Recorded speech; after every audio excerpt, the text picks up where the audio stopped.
Bonjour et bienvenue dans cette formation MySQL. Aujourd'hui, on va clôturer avec le module 2. On va clôturer avec la création des structures et des tables de données avec le code SQL et sans code SQL. Pour revenir un peu en arrière, autant pour moi, la dernière fois, on a conclu sur la génération d'un script SQL. Donc, on a utilisé le Forward Engineering pour exporter un script SQL et le Reverse Engineering. À partir d'une base exportée, on a généré automatiquement le diagramme entité-relation. Aujourd'hui, on va passer directement à la création des structures et des tables dans MySQL. On va se connecter. Et puis ici, on va procéder au premier cas, c'est-à-dire avec les codes. Donc, pour créer, on va d'abord créer une structure ou une base de données, create database. Et puis, on va renseigner le nom. On va dire texte. Une fois le code, on va valider ici. Et on a bien cette réponse en vert, c'est-à-dire notre base de données est créée. Donc, on ne la voit pas ici. Qu'est-ce qu'il faut faire? Il faut rafraîchir.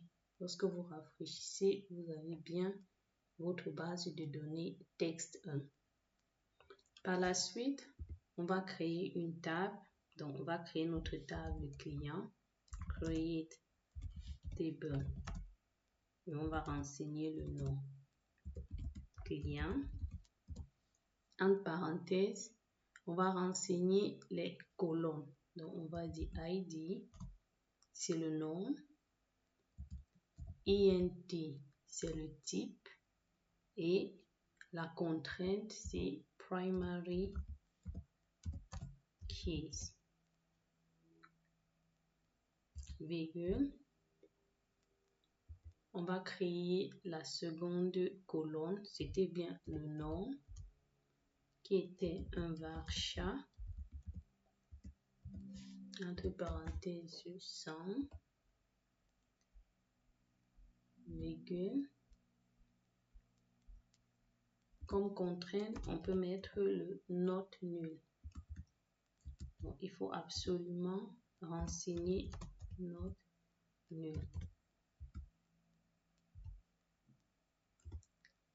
Et on avait l'email.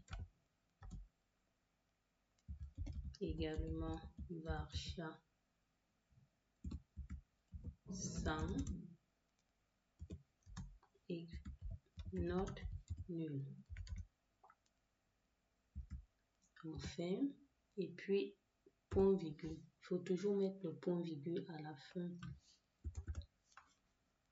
Donc, create table, c'est ce qu'il faut utiliser. Client, c'est le nom de la table. Entre parenthèses, il faut renseigner les colonnes. On aura la colonne ID de type INT, dont la contrainte est primary key. On aura le nom de type varchar et la contrainte not nul. On aura l'email de type varchar 100 et la contrainte not nul. Donc, on va sélectionner et puis on va exécuter. Ok, quand on exécute, on a une erreur. Qu'est-ce qu'ils disent? No database select. Donc, on a sélectionné aucune base de données. Ce qu'il faut faire, c'est clic droit sur test 1, set as default schema. Donc, c'est dans cela qu'on va travailler. Et puis, si vous exécutez de nouveau, vous avez bien réussi. Vous rafraîchissez tout en haut et dans table, vous verrez client. Ok, on peut créer la seconde table. C'était la table commande.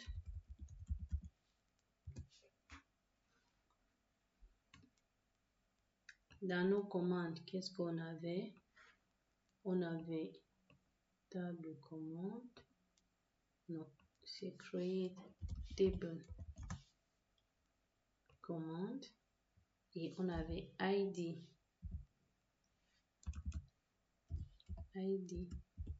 commande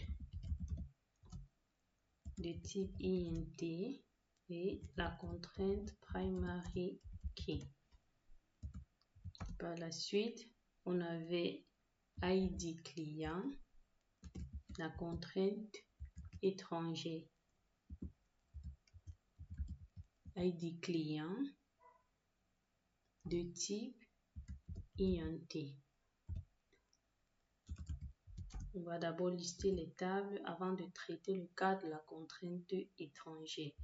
Donc, on peut dire date de type date et la contrainte not nulle. Donc, il faut changer parce que date c'est un type, donc il faut donner un autre nom. Donc, date commande. Ok, not nulle. Là, on est bon et on va définir la clé étranger. On va utiliser foreign key.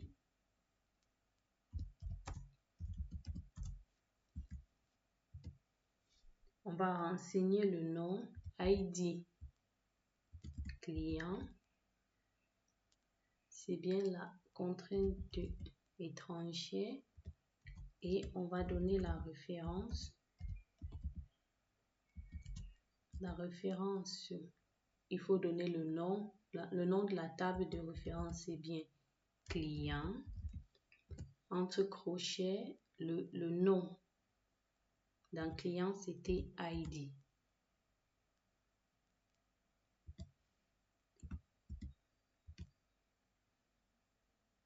Tout ça est bon. On va refermer et on va mettre le point virgule. Il ne comprend pas parce que je n'ai pas mis la virgule ici. Donc, ceci devrait fonctionner. Create table. Je vais faire comme là pour que ce soit plus visible. On a créé la table. On a la première colonne int clé primaire, ID client de type int, date de commande de type date et dont la contrainte est not nulle.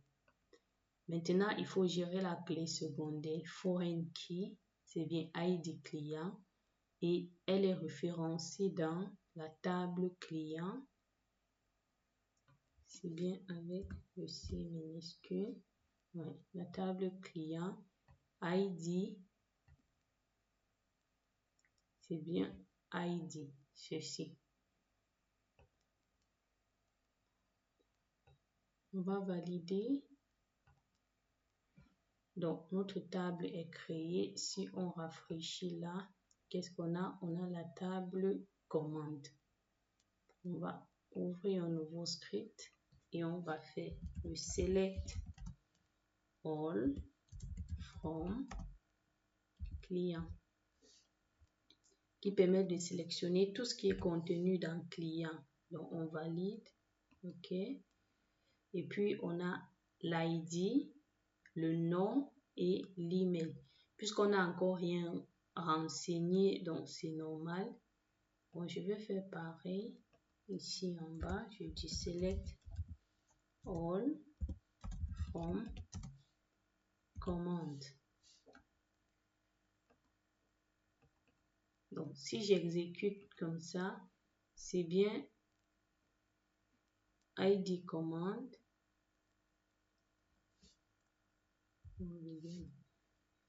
ID command, ID client, date commande.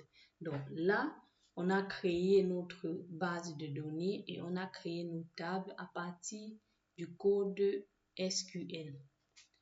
Dans la deuxième partie, on va refaire le même procédé, mais sans coder. On va rien coder, on va juste utiliser l'interface MySQL. Donc, pour cela, qu'est-ce qu'on va faire? Je n'ai pas besoin d'enregistrer. Vous venez ici au niveau de Create New Schema. Vous sélectionnez. Et puis, vous avez la possibilité, cette fois-ci, on va dire test 2, de créer votre base de données. Vous renseignez le nom. Et puis là, Apply, vous appliquez. Et de même, le code, il génère directement le script Create Schema Text 2 point virgule. Tout à l'heure, on a fait Create Database Text 1 point virgule. Donc, OK. Finish. On rafraîchit. Et on a Text 2. Il faut faire attention. Il faut toujours cliquer Set as Default. Cela permet à MySQL de savoir que c'est dans cette base de données que vous travaillez. Alors, après avoir créé la base de données, qu'est-ce qu'on va faire? On va créer nos tables. Donc, dans Table, clic droit, Create Table. Et là, ça vous ramène ici et vous pouvez renseigner vos éléments clients. Dans client, on a ID client qui est la clé primaire. On a le nom qui est non nul. On a l'email de type Vacha et également non nul. Donc, vous avez cela pour la première table et vous validez ici. Donc, Apply, OK.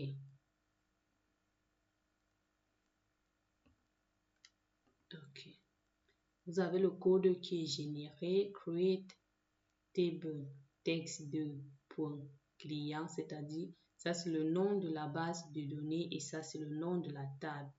Vous avez les colonnes ID client, les colonnes nom, les colonnes email et l'ID client est primary key.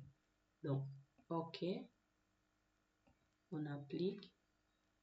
Si vous rafraîchissez ici, dans table, vous avez bien client. On va procéder de la même façon pour ajouter la seconde table.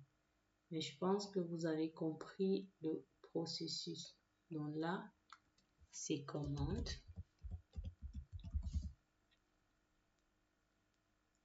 Donc, on a ID commande primary key. On a ID client. On va mettre FK pour foreign key. L'ID, c'est bien de type INT. INT. Qu'est-ce qu'on peut rajouter? On peut rajouter date de la commande qui est du type date.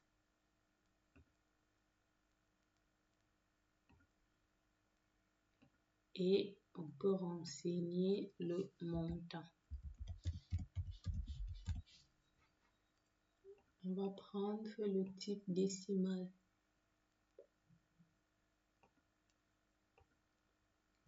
OK. Donc là, il faut bien définir la clé secondaire, la clé étrangère, autant pour moi, dans foreign key. Donc là, vous donnez un nom, FK. La table de référence, c'est la table client. Et c'est ID client, FK et ID client. Et vous appliquez. Vous avez tout ce qui est, tout le code qui est généré. C'est aussi important de commencer comme ça. Vous pouvez, par cette technique, apprendre le code SQL. Donc, on a créé la table, les commandes, on a notre clé primaire, on a notre clé étrangère, on a nos contraintes, FK pour foreign key, et on a la référence. Au niveau de delete et update, on n'a rien coché, donc on est dans nos actions. On fait OK, finish, et puis rafraîchir, vous avez vos données. Donc là, vous pouvez cliquer ainsi pour directement avoir la commande select all from base de données pour nom de la table. Pareil au niveau de commande, vous avez le code qui est généré. Donc ainsi, on a créé notre base de données, on a créé nos tables avec et sans code MySQL.